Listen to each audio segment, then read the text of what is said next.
তাহলে বুঝতে হবে যে খুশির সংবাদ নৈতিক পরাজয় হয়ে গেছে। এখন বাকি আছে ফিজিক্যালি বা মাঠ পর্যায়ে পরাজয়ের বিষয়টা।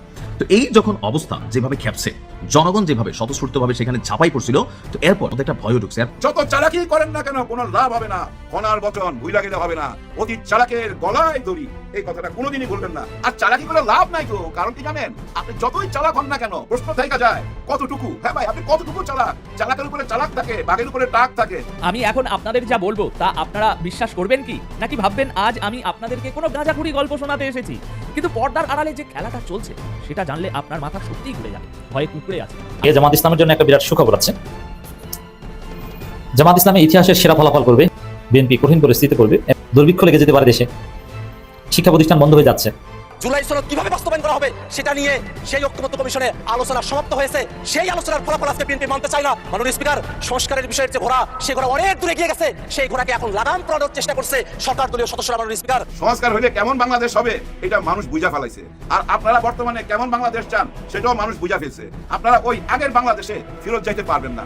সালাউদ্দিন সাহেবই একমাত্র পথের কাঁটা, এই জুলাই গণ অভ্যুত্থানের একমাত্র পথের কাঁটা সালাউদ্দিন সাহেব। যদি রাজপথে নামেন তবে কি মুহূর্তের মধ্যেই তাসের ঘরের মতো ভেঙে পড়বে বর্তমান বিএনপি সরকার?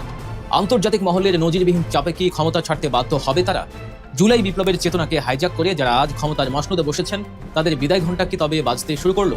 জনাব তারেক রহমান কি নিজের সিদ্ধান্তে দেশ পরিচালনা করতে পারতেছেন, নাকি অন্য কারো কোথায় দেশ পরিচালনা করতে তাকে হচ্ছে? আসসালামু আলাইকুম প্রিয় দর্শক শ্রোতা, আশা করি সবাই ভালো আছেন। নতুন একটি ভিডিওতে সবাইকে স্বাগতম। বাংলাদেশের চলমান রাজনৈতিক প্রেক্ষাপট নিয়ে ভিডিওর শুরুতেই বেশ কিছু ভিডিওর অংশ বিশেষ আপনারা দেখেছেন। মূলত আজকের এই ভিডিওটিতে সেই সকল ভিডিওর বিস্তারিত আলোচনা দেখতে পারবেন। ভিডিওর শুরুতেই যে সকল ভিডিও দেখেছেন তা থেকে হয়তো ইতিমধ্যেই আন্দাজ করতে পেরেছেন আজকের এই ভিডিওটি কতটুকু গুরুত্বপূর্ণ হতে চলেছে। অতএব চলুন কথা না বাড়িয়ে একটি লাইক দিয়ে সম্পূর্ণ ভিডিওটি দেখে আসি। 2026 সালের এপ্রিল, ঢাকা এক অদ্ভুত নিস্তব্ধতায় ঢাকা। কিন্তু এই নিস্তব্ধতা কি শান্তির, নাকি কোনো বড় ঝড়ের পূর্বাভাস? যে জুলাই বিপ্লব এক নতুন ভোরের স্বপ্ন দেখিয়েছিল, সেই ভোরের সূর্য কি আজ রাজনীতির কুটচালে অস্তমিত? গণভোটের রায় যখন ডাস্টবিনে নিক্ষিপ্ত হয় আর রাজপথ যখন আবার উত্তপ্ত হয়ে ওঠে, তখন পর্দার আড়ালে আসলে কোন ইঞ্জিনিয়ারিং চলছে? আজ আমরা উন্মোচন করব এমন এক রাজনৈতিক সমীকরণ যেখানে মিত্ররা আজ মুখোমুখি আর সংস্কারের প্রতিশ্রুতি আজ এক গোলকধাঁধা। জাতীয় নাগরিক পার্টি এনসিপির আহ্বায়ক নাহিদ ইসলাম দেশের রাজনৈতিক অঙ্গনে এক পারমাণবিক বিস্ফোরণ ঘটালো। তিনি সোজা আঙুল তুললেন বর্তমান ক্ষমতার মসনদের দিকে। তার অভিযোগ, যে সিঁড়ি দিয়ে বিএনপি ক্ষমতায় আরোহণ করেছে, সেই সিঁড়িটি তারা এখন লাথি দিয়ে সরিয়ে দিচ্ছে। তারা যখন ক্ষমতায় ছিল না, তখন অধ্যাদেশ হয়েছে। পর্দার আড়ালে নিখুঁত ইঞ্জিনিয়ারিং করে আজ তারা গদিতে। আমরা বলেছিলাম সংস্কারের কথা, আর তারা মুখিয়েছিল নির্বাচনের জন্য। আজ 2/3 ভোটের দম্ভে তারা অন্ধ। জুলাইয়ের যে রক্তস্নাত সনদ, সেই সনদ কি আজ কেবলই কাগজের টুকরো? নাহিদের প্রতিটি শব্দ যেন এক একটি তীরের মতো বিঁধছে। তিনি শুধু বর্তমান সরকারকেই কাঠগড়ায় দাঁড় করালেন না, বরং টেনে আনলেন এক সময়ের আস্থার প্রতীক ডক্টর মোহাম্মদ ইউনুসকেও। তিনি প্রশ্ন তুললেন, যখন একের পর এক জনগুরুত্বপূর্ণ অধ্যাদেশ, গুম প্রতিরোধ, মানবাধিকার বা সচিবালয় অধ্যাদেশ বাতিল করা হচ্ছে, তখন নোবেলজয়ী এই ব্যক্তিত্ব কেন বোবা পাথরের মতো স্থির? ডক্টর ইউনুসকে তিনি ডাক দিলেন রাজপথের মিছিলে। রাজনীতির এই জটিল দাবার চালে ডক্টর ইউনুস কি শেষ পর্যন্ত একজন একাকী সৈনিক হয়েই থাকবেন? 4 এপ্রিল শনিবার, রাজধানীর বাইতুল মোকাররবের উত্তর গেট সাক্ষী হল এক ঐতিহাসিক মুহূর্তের।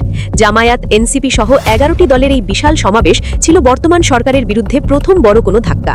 রাজপথের এই হুঙ্কার প্রমাণ করে দিচ্ছে ক্ষমতার মধুচন্দ্রিমা হয়তো শেষ হওয়ার পথে। সমাবেশের মঞ্চ থেকে ধেয়ে এলো মুনাফিকির অভিযোগ। বিএনপি একসময় গণভোটের পক্ষে স্লোগান দিলেও আজ কেন তারা সেই রায়কে উপেক্ষা করছে? এই দ্বিচারিতা কি নতুন কোনো ফ্যাসিবাদের পদধ্বনি? প্রিয় দর্শক, এই বিশাল সমাবেশের সবচেয়ে বড় চমক, বা বলা ভালো সবচেয়ে বড় একটা পলিটিক্যাল বোমশেলটি ফাটিয়েছেন তরুণ প্রজন্মের আলোচিত নেতা, জাতীয় নাগরিক পার্টি বা এনসিপির শীর্ষ ব্যক্তিত্ব নাহিদ ইসলাম। তিনি এমন এক আহ্বান জানিয়েছেন যা বাংলাদেশের আগামী দিনের রাজনীতির পুরো দৃশ্যপটকেই আমূল বদলে দিতে পারে। নাহিদ ইসলাম আজ প্রকাশ্যে হাজার হাজার মানুষের সামনে সদ্য সাবেক প্রধান উপদেষ্টা এবং বিশ্ববরেণ্য নোবেলজয়ী ব্যক্তিত্ব ডক্টর মোহাম্মদ ইউনুসকে 11 দলীয় ঐক্যজোটের সাথে রাজপথে আন্দোলনে নামার সরাসরি আহ্বান জানিয়েছেন। সাধারণ চোখে এটিকে হয়তো একটি আবেগী রাজনৈতিক বক্তব্য মনে হতে পারে, কিন্তু যারা রাজনীতির গভীর চাল বা ডিপ পলিটিক্স বোঝেন, তারা জানেন নাহিদ ইসলাম এই দাবিটি স্রেফ হাওয়ায় ভাসিয়ে দেননি। অত্যন্ত বিশ্বস্ত এবং উচ্চপদস্থ সূত্রগুলো নিশ্চিত করেছে যে নাহিদ জেনে শুনেই এবং একটি নির্দিষ্ট পাওয়ার সিগন্যাল পেয়েই এই দাবিটি রাজপথে তুলেছেন।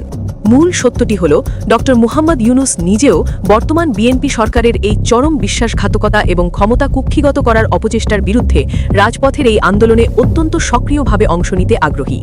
একটু গভীরভাবে চিন্তা করে দেখুন, ডক্টর ইউনুসের মতো একজন বিশ্ববরেণ্য এবং সর্বজন শ্রদ্ধেয় ব্যক্তি কেন আবার রাজপথে নামতে চাইবেন? কারণটা খুব সাধারণ এবং যৌক্তিক। এই জুলাই জাতীয় সনদ এবং এর উপর ভিত্তি করে হওয়া গণভোট, এই দুটি অর্জনই ছিল ডক্টর ইউনুসের নেতৃত্বাধীন অন্তর্বর্তীকালীন সরকারের সবচেয়ে বড় সাফল্য এবং রাষ্ট্র মেরামতের শক্ত ভিত্তি। তিনি তার মেধা, আন্তর্জাতিক প্রভাব এবং সর্বজনীন গ্রহণযোগ্যতা কাজে লাগিয়ে দেশটাকে স্বৈরাচারের হাত থেকে টেনে তুলে একটি সুন্দর নির্বাচনের পথ তৈরি করেছিলেন। কিন্তু আজ যখন তিনি দেখছেন তার সেই তিলে তিলে গড়া ভিত্তিটি বর্তমান সরকার স্রেফ ক্ষমতার লোভে ধ্বংস করে দিচ্ছে, তখন তিনি আর চুপ করে থাকতে পারছেন না। ইতিমধ্যে অত্যন্ত নির্ভরযোগ্য আন্তর্জাতিক সূত্রগুলো থেকে জানা গেছে ডক্টর মুহাম্মদ ইউনুস বিশ্বের বিভিন্ন গুরুত্বপূর্ণ ফোরামে পশ্চিমা রাষ্ট্রপ্রধানদের সাথে এবং আন্তর্জাতিক মানবাধিকার সংস্থাগুলোর কাছে বিএনপির এই জুলাই সনদ লঙ্ঘনের বিষয়টি নিয়ে অত্যন্ত গুরুত্বের সাথে কথা বলেছেন। তিনি আন্তর্জাতিক সম্প্রদায়কে বোঝাতে সক্ষম হয়েছেন যে বাংলাদেশ যদি জুলাই সনদ এবং গণভোটের রায়কে সম্মান না করে তবে দেশটি আবারও একদলীয় স্বৈরাচারের অন্ধকারে হারিয়ে যাবে। আর এর পরপরই নাহিদ ইসলামের এই রাজপথে নামার আহ্বান প্রমাণ করে ডক্টর মুহাম্মদ ইউনুস আর শুধু ড্রয়িং রুমে বা আন্তর্জাতিক ফোরামে সীমাবদ্ধ থাকবেন না।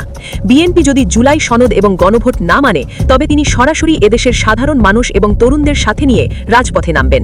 একদিকে জামায়াতে ইসলামের রাজপথ কাঁপানো নিশ্চিদ্র সাংগঠনিক শক্তি, অন্যদিকে এনসিপির মতো তরুণদের অদম্য আবেগ, আর সবশেষে ডক্টর মুহাম্মদ ইউনুসের গ্লোবাল এবং মোরাল অথরিটি, এই তিনের সংমিশ্রণ ঘটলে তা এমন একটি রাজনৈতিক সুনামির সৃষ্টি করবে যার সামনে বর্তমান সরকারের 209 সিটের অহংকার খড়কুটোর মতো ভেসে যাবে। এই ষড়যন্ত্রের অন্ধকার অধ্যায়গুলো জানতে এবং দেশের প্রকৃত পরিস্থিতি সরাসরি দেখতে এখনই আমাদের channel news BD live subscribe করুন। বেল আইকনটি চেপে রাখুন, কারণ সত্যের প্রতিটি কণা আমরা খুঁড়ে বের করব। বিরোধী দলীয় নেতা ও জামায়াতে ইসলামীর আমির ডাক্তার শফিকুর রহমান আজ এক অন্যরূপী দার্শনিক। তার মতে জনগণের অধিকার হরণ করা কোনো ছোট অপরাধ নয়। তিনি সরকারের ভুল ধরিয়ে দেওয়াকে সহযোগিতা হিসেবে অভিহিত করলেও সেই সহযোগিতা প্রত্যাখ্যান করলে প্রতিরোধের ডাক দিতেও দ্বিধাবোধ করেননি। সংসদ নির্বাচন আর গণভোট দুটি ছিল জুলাইয়ের ফসল। একটিতে আপনারা সংখ্যাগরিষ্ঠতা পেয়েছেন ঠিকই, কিন্তু অন্যটিতে জনগণ রায় দিয়েছে সংস্কারের পক্ষে। 68.1% মানুষের রায়কে ডাস্টবিনে ছুঁড়ে ফেলে দিয়ে আপনারা কি নিজেদের 31 দফার ওয়াদাকেই অপমান করছেন না? তারিক রহমান সাহেব এবং সালাহুদ্দিন আহমেদ সাহেব যা চেয়েছিলেন ভোটের ফল বেরোতেই তা বদলে গেল কেন? এই ভেলকিবাজি জাতি দেখছে। ইসরায়েল যুক্তরাষ্ট্রের সংঘাতের অজুহাতে আজ বাংলাদেশের জ্বালানি তেলের ট্যাঙ্কি শূন্য। সরকার বলছে দেশ তেলের উপর ভাসছে, কিন্তু সাধারণ মানুষের হাহাকার বলছে ভিন্ন কথা।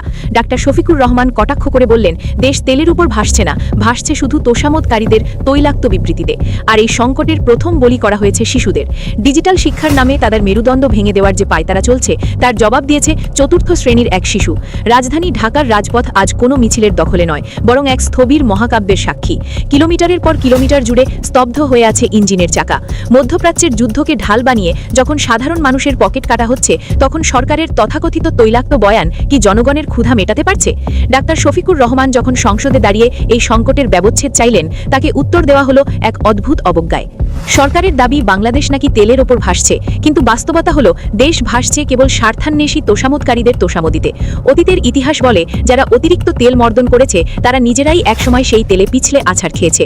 কোমর ভেঙেছে অনেক অহংকারী ক্ষমতার। এই সংকটের প্রথম কোপ কি তবে জাতির মেরুদণ্ড তথা শিক্ষার ওপর পড়তে যাচ্ছে? চতুর্থ শ্রেণীর এক শিশুর তোলা প্রশ্নের উত্তর দেওয়ার সক্ষমতা কি আজ রাষ্ট্রের আছে?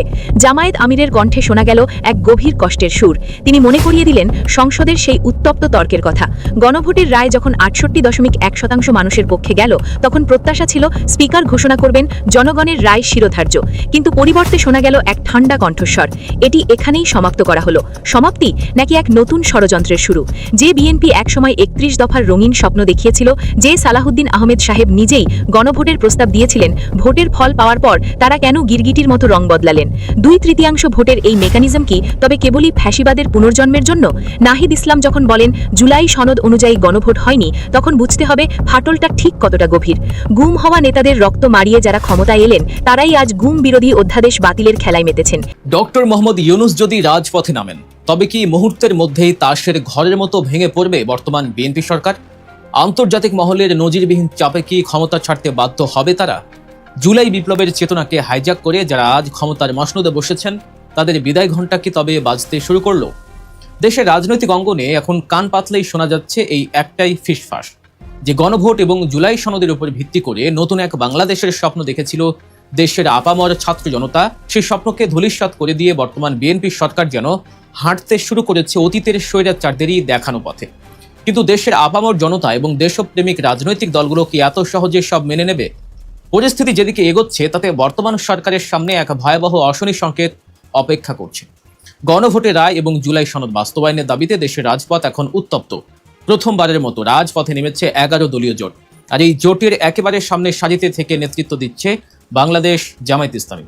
বাইতুল মোকাররমের উত্তর গেট থেকে শুরু হওয়া এই বিক্ষোভ যেন বর্তমান সরকারের ভিত নাড়িয়ে দিয়েছে। কিন্তু এই আন্দোলনের সবচেয়ে বড় চমক বা তুরুপের তাসটির সামনে এনেছেন এনসিপি এবং 11 দলের জোটসঙ্গী নেতা নাহিদ। তিনি সরাসরি এক সাহসী এবং যুগান্তকারী আহ্বান জানিয়েছেন। তিনি নোবেলজয়ী অর্থনীতিবিদ ডক্টর মোহাম্মদ ইউনূসকে এই বিএনপির বিরুদ্ধে রাজপথে নেমে আসার ডাক দিয়েছেন। আর এই একটি ডাকেই এখন বর্তমান সরকারের রাতের ঘুম হয়তো হারাম হয়ে গেছে। কেন ডক্টর ইউনূসকে রাজপথে নামার আহ্বান জানানো হলো এবং তিনি যদি সত্যি এই ডাকে সাড়া দেন তবে পরিস্থিতি কতটা ভয়াবহ হতে পারে?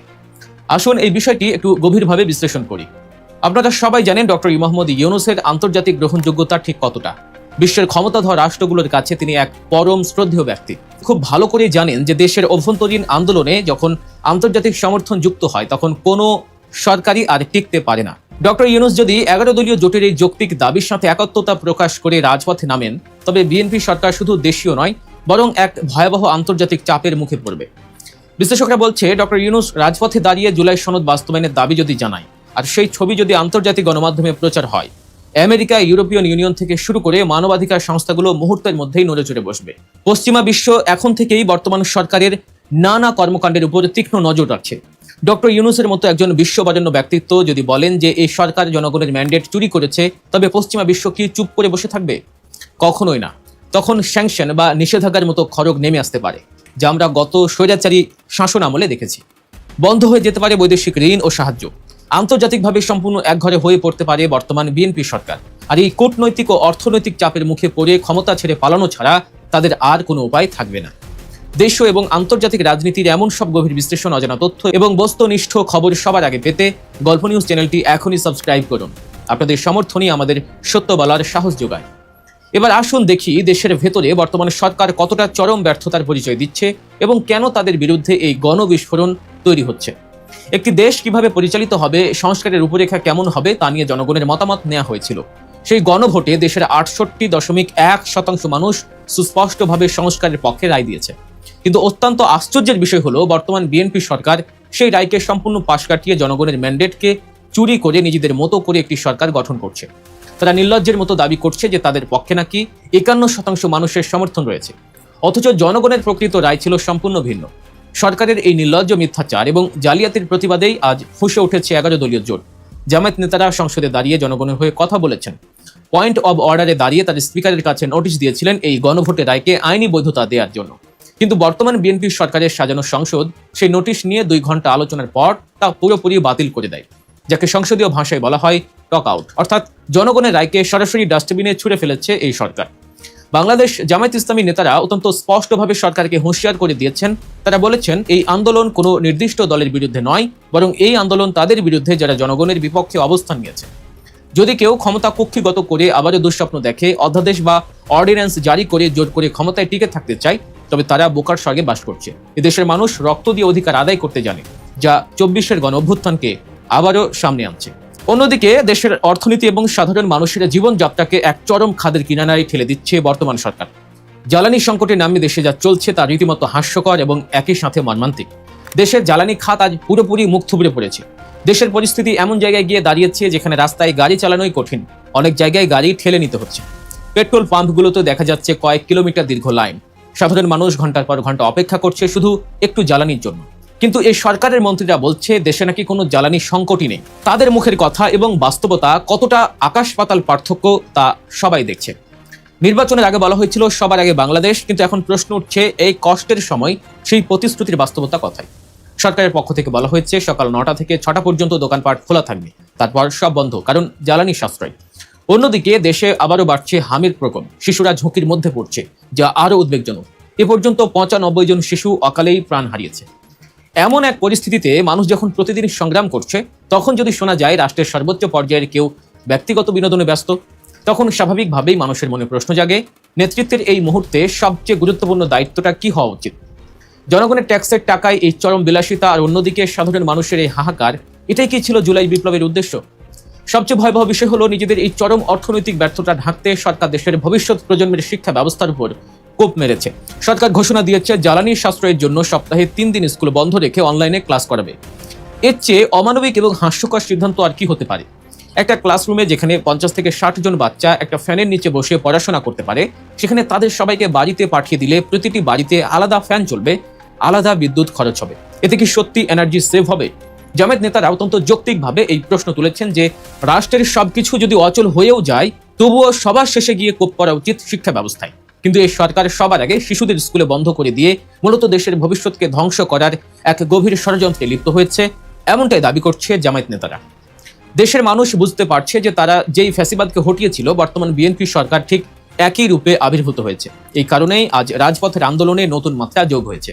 এনসিপি নেতা নাহিদ যখন ডক্টর ইউনূসকে রাজপথে নামার ডাক দেন, তখন বুঝতে হবে এই আন্দোলন আর শুধু রাজনৈতিক দলের গণ্ডিতে সীমাবদ্ধ নেই, এটি এখন পুরো দেশের মানুষের টিকে থাকার লড়াইয়ে পরিণত হয়েছে। ডক্টর ইউনূস যদি এই ডাকে সাড়া দেন, তবে তা হবে বর্তমান সরকারের কফিনে শেষ পেরেক। বাংলাদেশ জামায়াত ইসলামী এবং তাদের নেতৃত্বাধীন 11 দলীয় জোট প্রমাণ করে দিয়েছে যে জনগণের অধিকার আদায় না হওয়া পর্যন্ত তারা রাজপথ ছাড়বে না। সংসদে যেমন তারা জনগণের অধিকারের কথা বলে প্রতিবাদ করেছেন, রাজপথেও ঠিক তেমনই ভাবে শেষ পর্যন্ত তারা লড়ে যাবে।